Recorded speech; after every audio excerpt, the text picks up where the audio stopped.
자, 오늘 보실 말씀은 마태복음 5장입니다. 우리가 산상순으로 들어가게 되는데 마태복음 5장 1절부터 3절까지 갑니다. 예수께서 시작.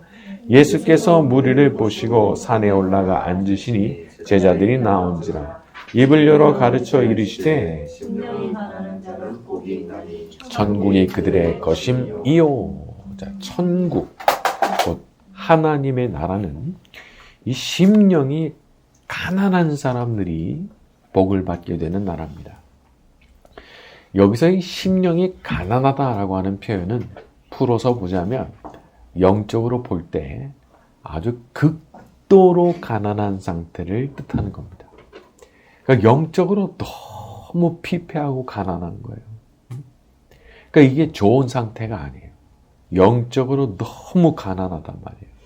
자, 그런데 그렇게 아주 영적으로 너무 궁핍한 사람에게 놀랍게도 복을 가져다 주는 나라가 하나님 나라라는 거예요. 사람이 영적으로 아주 궁핍한 상태가 될 때가 있습니다. 근데 그런 사람들도 예수님 통해서 하나님 나라 안에 들어오면 그 영적인 궁핍이 해결이 된다는 거예요. 그리고 그걸 가져다 주시는 분이 계시니 누구시냐? 바로 하나님의 아들이신 예수 그리스도께서 우리에게 그 나라를 가져다 주시는 분이시죠. 그러니까 영적으로 너무 궁핍하고 가난한 사람이라도 희망이 있는 거예요. 왜? 예수님 가져오시는 하나님 나라가 그런 사람들의 필요를 넉넉히 채워주실 거니까. 혹시나 지금 내가 놓여 있는 영적인 상태가 너무 궁핍하고 안 좋은 상태다라는 생각이 드시는 분이 계시다면 그런 분도 너무 걱정할 필요가 없어요. 그 모든 궁핍을 채워주실 수 있는 분이 우리 예수님이시니까. 그래서 우리가 예수님 앞에 간구하면 되는 거예요. 오늘 밤 우리가 예수님 앞에 나가 간절히 은혜를 구할 때 우리의 궁핍한 것을 채워주시는 놀라운 영적인 복이 임하게 되기를 바랍니다. 자, 우리 4절로 갑니다. 애통하는 자는 시작. 애통하는 자는 복이 있나니. 네, 학자들은 여기서 이 애통하는 자의 모습을 에스라서 9장에서 발견을 하기도 합니다. 그 에스라서 9장에 무슨 내용이 있느냐? 이스라엘이 멸망한 뒤에 이 백성들이 그때부터는 이게 울타리가 허물어지니까 이방 백성하고 그냥 완전히 그냥 휩쓸려 가지고 그냥 짬뽕이 돼 가지고 살아간다. 그런 소식을 에스라가 듣고 나서 자기 옷을 찢습니다. 그리고 수염을 다 뜯어버려요. 그리고 저녁 제사 때까지 기가 막혀서 그 자리에 가만히 앉아 있었다고 그랬거든요. 근데 여기에 나오는 그 애통하는 그 모습이 바로 그런 장면을 떠올리게 한다는 거예요.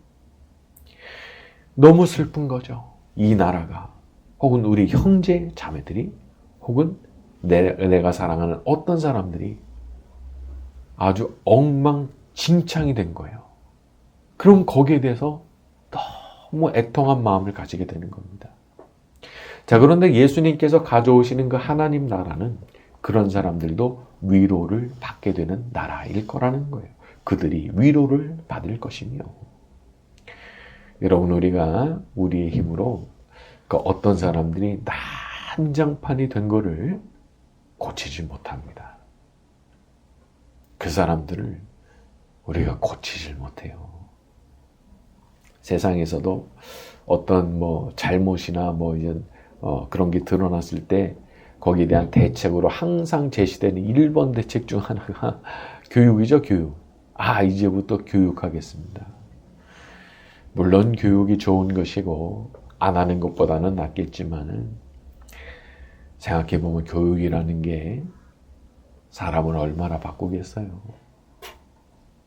알면서도 못하는 게 인간이고 혹은 알면서도 안 하는 게 인간이잖아요. 그러니까 이게 우리로서는 그 방법이 없는 거예요. 그래서 우리 예수님께서 말씀하시기를 하나님 나라에 대해서 말씀하시면서 그 나라가 그 사람들을 위로받게 해줄 거라고 그 말씀 주신 거예요. 그러니까 세상이 돌아가는 이 상황에 대해서 혹은 내가 바라보기는 어떤 사람의 그 엉망진창이 된 그 삶을 보면서 너무 지나치게 고통스러워하지 마세요. 왜냐하면 그건 우리가 할 수 있는 범위를 넘어가는 거거든요. 다만 우리는 모든 것을 해결하실 수 있는 메시아이신 예수님을 바라보면서 소망 가져야 되는 거예요. 여러분, 그 사람들이 언제 바뀌느냐? 하나님의 나라가 성령으로 권능으로 확 임하게 되면 그 사람들도 바뀌게 되는 겁니다. 생각해 보면 우리도 마찬가지였잖아요. 내가 하나님 나라의 그 능력이 성령으로 내게 확 임함으로 인해서 나도 변한 거잖아요. 나도 그런 은혜 받으면서 변한 거잖아요. 그렇기 때문에 은혜가 임하면 달라질 수 있는 거기 때문에 우리가 그걸 바라보면서 기도하는 거예요. 난장판이 됐어요. 너무 걱정하지 마세요. 거기도 하나님의 은혜가 임하면 그거 다 바뀝니다. 그 사람이 지금 엉망진창으로 살고 있다. 곤란하지만 그래도 희망이 있어요. 하나님께서 사도 바울도 바꿔놓으셨잖아요. 사람 죽이던 사람 아니에요, 그 사람이. 스데반 죽인 사람이잖아요. 그런 인간도 하나님 바꿔놓으셨거든요. 그렇다면 우리가 애통하는 마음으로 하나님 앞에 기도할 때 우리도 소망이 있는 거예요. 하나님 바꿔주시면 되니까 말이죠. 오늘 밤 우리가 기도할 때 우리가 위에서 기도하는 그분들에게 하나님의 나라가 권능으로 임하게 되는 역사가 나타나게 되기를 바랍니다. 자, 우리 5절로 갑니다. 온유한 자는 시작. 온유한 자는 복이 있나니 그들이 땅을 기업으로 받을 것이니. 네, 여기 등장하는 온유하다라고 하는 단어는 아주 자기를 낮추고 겸손한 태도를 의미하는 건데 누구를 향해서 그렇게 겸손한 거냐면 하나님을 향해서 겸손한 겁니다. 그러니까 하나님 앞에서 항상 자기를 낮추고 얼마나 겸손한지 늘 하나님의 뜻이 나타나면 항상 그 자리에 복종하려고 그러는 사람인 거예요. 이게 참 세상의 눈으로 보면은 이렇게 사는 게 되게 어리석어 보이기도 하는 겁니다. 아니, 이 거친 세상을 살아가는데, 저렇게 자기를 맨날 낮추고, 겸손하고, 온유하기만 해가지고, 어떻게 살아가려고 그래? 그런 소리 듣기가 십상이죠. 예, 하지만 이 하나님 나라는 신기한 게, 그런 온유한 사람들이 오히려 복받는 나라라는 거예요. 왜 그렇게 되는 거냐? 하나님께서 그 사람들한테 땅을 넘겨주실 거기 때문에 그렇다는 거예요. 이 구약 성경 안에 보면은 땅이라고 하는 것이 아주 특별한 축복의 상징입니다. 그래가지고 하나님께서 아브라함한테도 땅을 주시겠다고 그러잖아요. 땅. 동서남북 다 봐라. 땅 주겠다. 그리고 모세한테도 말씀하실 때 보면은 젖과 꿀이 흐르는 땅에 대해서 말씀하거든요. 그 땅을 주겠다. 그러니까 이 땅이라고 하는 건 굉장히 상징적 의미가 있는 거예요. 근데 그 땅을 지금 누가 차지하게 되느냐? 놀랍게도 온유한 사람. 하나님의 뜻 앞에 항상 자기 자신을 낮추고 겸손한 사람. 늘 거기에 복종할 준비가 되어 있는 사람. 그 사람에게 주신다는 거예요. 고집 부리고 악다구니 쓰고 내가 원하는 거 아니면 하나님이 뭘 주셔도 나는 싫다. 이런 사람들이 아니고 그냥 하나님의 뜻이 선명하게 보이는 그 순간 그냥 바로 자기의 모든 것을 내려놓고 아주 온유한 사람으로 그 앞에 서려고 하는 사람. 그 사람은 하나님께서 복 주시겠다는 거예요. 물론 아시는 대로 믿음도 참 중요합니다. 믿음 얼마나 중요해요. 근데 믿음의 반대편에 이 온유라고 하는 것도 같이 이렇게 무게추가 딱 이렇게 같이 있어야 되는 거예요. 양쪽이 다 있어야 되는 거예요. 겸손으로 만들어진 온유죠. 정확하게 말하자면. 한쪽에는 아주 강한 믿음, 한쪽에는 겸손함을 통해서 만들어진 아주 그 온유한 마음. 이 두 가지가 같이 가야 되는 거예요. 물론 이 두 가지가 같이 간다는 게 참 어렵죠. 하지만 어렵기 때문에 그만큼 가치가 있는 거예요. 훨씬 더 귀한 사람인 거예요. 자기의 뜻을 내세우고 자기가 자기의 뜻을 세우고 아주 고집을 부리면 그거 하나님께서 주시려고 하시는 그걸 받질 못합니다. 하지만 높으신 하나님 앞에 자기의 뜻을 내려놓고 자기의 뜻을 포기하는 사람, 오히려 하나님은 그런 사람에게 땅을 주신다는 거거든요.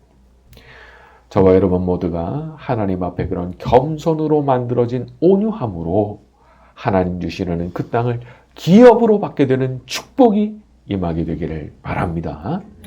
자, 우리 6절과 7절입니다. 의에 줄이고 시작. 의에 줄이고 목마른 자는 복이 있나니 그들이 배부를 것이며 긍휼히 여기는 자는 복이 있나니. 그렇죠. 6절에 의에 줄이고 목마른 자 배부르게 된다는 겁니다.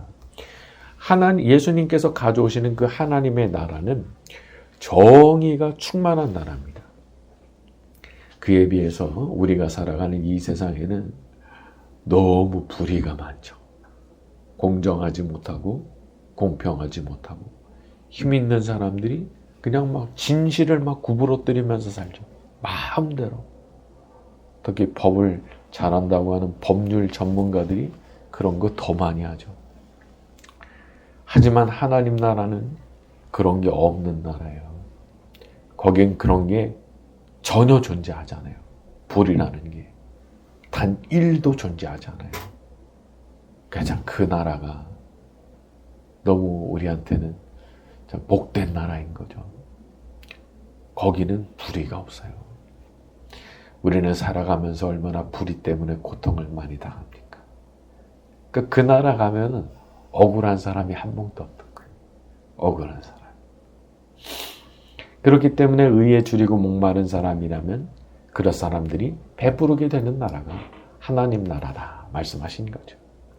그리고 7절을 보게 되면 긍휼히 여긴 자는 복이 있나니 긍휼히 여김을 받을 것이라 말씀했는데, 여러분 하나님 나라는요 긍휼히 여기는 그 사람이 긍휼히 여기심을 받게 되는 나라입니다. 먼저 심어야 돼요. 먼저 심어야 돼요. 다른 곳에서 또 예수님 말씀 나오지만은 용서해야 자기도 용서받는 거예요. 똑같은 원리가 여기 나오는 거예요. 긍휼히 여겨야 나도 긍휼히 여기심을 받는 거예요. 여러분 다른 이유에서 긍휼을 베풀라 하는 게 아니에요. 내가 긍휼히 여기심 받으려면 내가 먼저 긍휼을 베푸는 사람이 돼야 돼요. 사실 우리가 하나님 앞에 긍휼히 여기심을 받는다는 거 싫어할 사람 누구 있어요? 다 좋아하잖아요. 하나님께서 나를 긍휼히 여겨주신다 얼마나 좋아요. 근데 그 물꼬를 뜨는 열쇠가 여기 있는 거예요. 내가 먼저 심는 거예요. 내가 먼저 긍휼히 여기기로 결심하는 거예요. 사람의 본성은 아주 못된 구석이 있기 때문에 어떤 사람에 대해서 판단하고 정죄하고 손가락질하는 걸 너무 좋아합니다. 그거 아주 재밌는 거예요. 그 술 한주 삼아 얘기한다 그런 얘기도 하잖아요. 그 말이 그렇게 재밌는 거예요. 근데 하나님께서는 그런 걸 아주 언짢아하시거든요.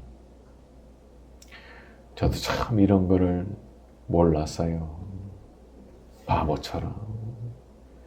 그거 내가 내 마음 시원하다고. 손가락질 할 만하니까 내가 손가락질 하지. 그런 생각으로 한 거거든요. 근데 하나님 보실 땐 그게 아니었죠. 네가 뭔데? 너는 그 사람에 대해서 손가락질밖에 못하겠느냐? 너는 그 사람을 위해서 기도해 줄 수는 없는 거냐? 이게 하나님 마음이시더라고요. 너무 제가 뼈 아프게 깨달았고, 그랬구나. 내가 욕하는 걸 원하신 게 아니라 내가 그 사람들을 위해서 기도하는 걸 하나님 원하셨구나. 참 뼈 아프게 깨달은 바예요. 여러분 우리가 먼저 긍휼히 여긴다 라고 하는 것은 절대 손해보는 장사가 아닙니다. 우리가 다 그만큼 몇 배로 돌려받을 거기 때문에 그렇지요. 남을 판단하고 정죄하는 마음이 아니라 항상 먼저 긍휼의 마음을 품고 살아가는 저와 여러분이 되기를 예수님의 이름으로 축원합니다.